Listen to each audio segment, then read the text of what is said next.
Hello friends, आ गया तुम्हारा भाई एक नए टॉपिक के साथ। और आज का टॉपिक YouTube के लिए भी नया होने वाला है। शार्क टैंक देख देख के मैं तो बिजनेस खोलने ही चला था। मेरे को लगा था बिजनेस चुटकियों का काम है, दुकान खोलो, सेल मारो और हो गया रिवेन्यू। मेरे जैसे लल्लू को तो यही लगता था कि 20 लाख का रिवेन्यू मतलब 20 लाख का प्रॉफिट।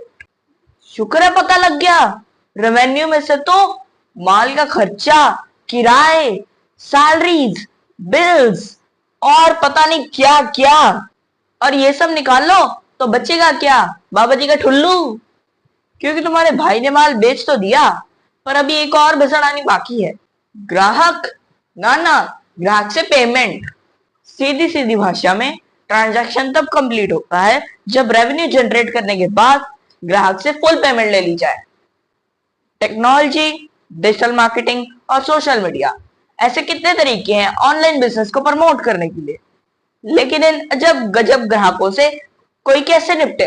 बिजनेस में एक ग्राहक का रुतबा राजे जैसा होता था, पर अब वो एक किसी मटको रानी से कम नहीं।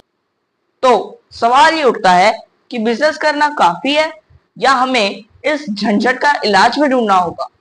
इस वीडियो में हम बताएंगे कि आप कैसे इन महान ग्राहकों को संभाल सकते हैं और कैसे उन्हें लॉयल और सेटिस्फाइड कस्टमर में बदल सकते हैं। किस तरह आप अपने प्रॉफिट को लॉस में कन्वर्ट होने से बचा सकते हैं। क्या आपको भी लगता है कि बिजनेस को प्रॉफिटेबल और स्टेबल बनाना आज के टाइम में बहुत मुश्किल है? इस इंटरनेट के जमाने में आइए जानते हैं बिजनेस फेल होने के दो रीजंस। अगर राम नाम के शॉपकीपर 100 रुपए की एक चीज खरीदता है और 110 में उसे सूरज को बेच देता है, अब सूरज 2 से 3 मिनट में वाया इंटरनेट उस चीज का होलसेल रेट निकलवा लेता है। ये इंफॉर्मेशन निकलवाने के बाद अब सूरज राम को बार बार मजबूर करता है उस चीज को सस्ता बेचने के लिए। अगर ना माने तो राम को धमकी मिलती है कि अब वो 10 से 15 और सेलर्स को जानता है जो उसे सस्ते में माल दे ही देंगे। और बेचारा मजबूर राम सूरज की बात मान लेता है और सस्ते में माल दे ही देता है। और अगर किसी शहर में किसी क्लाइंट ने कोई भी ड्रामा कर कर किसी शॉपकीपर से सस्ता सामान ले भी लिया, तो सूरज जैसे लोग थ्रू इंटरनेट उनकी वीडियो देख लेते हैं। अगली बार वो सेम ड्रामा करके राम जैसे शॉपकीपर्स के साथ रेट डाउन करवा लेते हैं। अब तो ये लगने लगा है कि इंटरनेट ने बिजनेस को बढ़ाने की जगह उसके प्रॉफिट्स को घटाना शुरू कर दिया है। ज्यादा इंफॉर्मेशन इंटरनेट पर होने से सेलर हमेशा डर के रहता है कि बायर किसी और से मटेरियल ना ले ले, इसलिए वो लीस्ट प्रॉफिट्स पे प्ले करना शुरू कर देता है। शुरू करते हैं उन ग्राहकों से जिनके पास पैसे तो होते हैं पर उन्हें देने का मूड नहीं होता। ये वो लोग हैं जो कभी उधार तो कभी बहाने के रास्ते पर चलते हैं। बिजनेस का पहला नियम होता है समय में पैसे लेना। ऐसे ग्राहकों के साथ नियमों को बिल्कुल साफ रखें।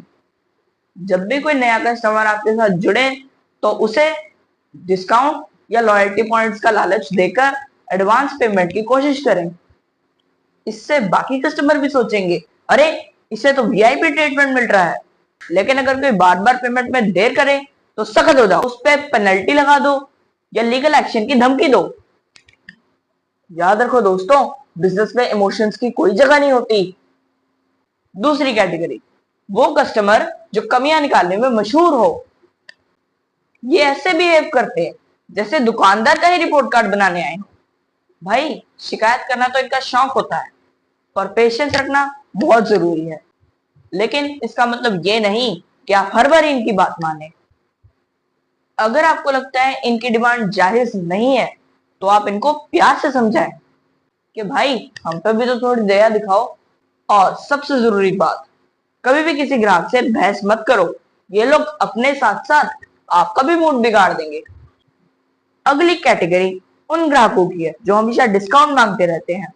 वो ऐसा दिखाते हैं कि जैसे उन्हें मार्केट में शॉपिंग करने का बहुत बड़ा एक्सपीरियंस है। अब देखो यार, बिजनेस है, कोई खिराक तो है नहीं। ऐसे में जरूरी है कि आप अपनी प्राइसिंग को लेकर कॉन्फिडेंट रहें। उन्हें समझाएं कि आपके प्रोडक्ट या सर्विस कितनी शानदार है और उसमें क्या खासियत है। और अगर फिर भी कस्टमर डिस्काउंट मांगता है तो उन्हें बताएं कि भाई ये तो हमारी सेहत की आखिरी लिमिट है, इसके बाद नीचे गए तो हमारा नुकसान हो जाएगा। फिर आते हैं ऐसे कस्टमर जिनको हर चीज फ्री चाहिए होती है। यार बिजनेस कर रहे हैं, एनजीओ नहीं चला रहे हैं, ऐसे में जरूरी है कि आप उन्हें अपनी सर्विस की वैल्यू समझाएं। और हाँ, ऐसे कस्टमर को थोड़ी प्रीमियम फीलिंग भी दे दो कि भाई ये खास प्रोडक्ट सिर्फ खास बंदों के लिए है। ऐसे वो स्पेशल फील करेगा और डिस्काउंट की डिमांड करना भी छोड़ देगा। अब बारी है उन कस्टमर्स की जो रूल तोड़ने में माहिर होते हैं। अब मान लो आपकी दुकान पे साफ साफ लिखा हुआ है डिलीवरी चार्जेस एक्स्ट्रा। ये कस्टमर सब कुछ पढ़ने के बाद भी फ्री डिलीवरी के लिए रोता रहेगा। अगर कोई कस्टमर आपकी दुकान से नियम तोड़ता है तो आप पहले तो उसे प्यार से समझाइए और फिर अगर वो ना माने तो उसे बाहर का रास्ता दिखा दीजिए। आपके लिए आपके दुकान की पॉलिसीज सबसे बढ़कर है। और लास्ट में बात करते हैं एंग्री यंग मैन की। ये कस्टमर नाक पे गुस्सा लेके चलता है और छोटी छोटी बातों में भड़क जाता है। आप शांत रहें और अगर वो ना समझे तो आप उन्हें प्यार से समझा दें कि भाई हम भी इंसान हैं, रोबोट नहीं। लास्ट में अगर मामला ना सुलझे तो उन्हें साफ साफ समझा दें, भाई ऐसी भाषा बर्दाश्त नहीं होगी। तो दोस्तों, ये थे कुछ टिप्स जिनसे आप अजब गजब ग्राहकों को संभाल सकते हैं। याद रखना, बिजनेस में हर तरह के लोग मिलेंगे, अच्छे भी और बुरे भी। लेकिन अगर आप थोड़ा ह्यूमर और समझदारी के साथ काम लेंगे तो आप किसी को भी संभाल सकते हैं।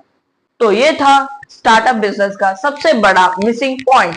बड़ी बड़ी कंपनीज कस्टमर साइकोलॉजी को रीड करके अपने कंपटीशन को ब्रेक करती है। इस तरह की कस्टमर क्लासिफिकेशन पहली बारी किसी ने YouTube पे की होगी। आप इस वीडियो को ज्यादा से ज्यादा शेयर करें ताकि स्टार्टअप्स अपना फ्यूचर बिजनेस बढ़ा सके।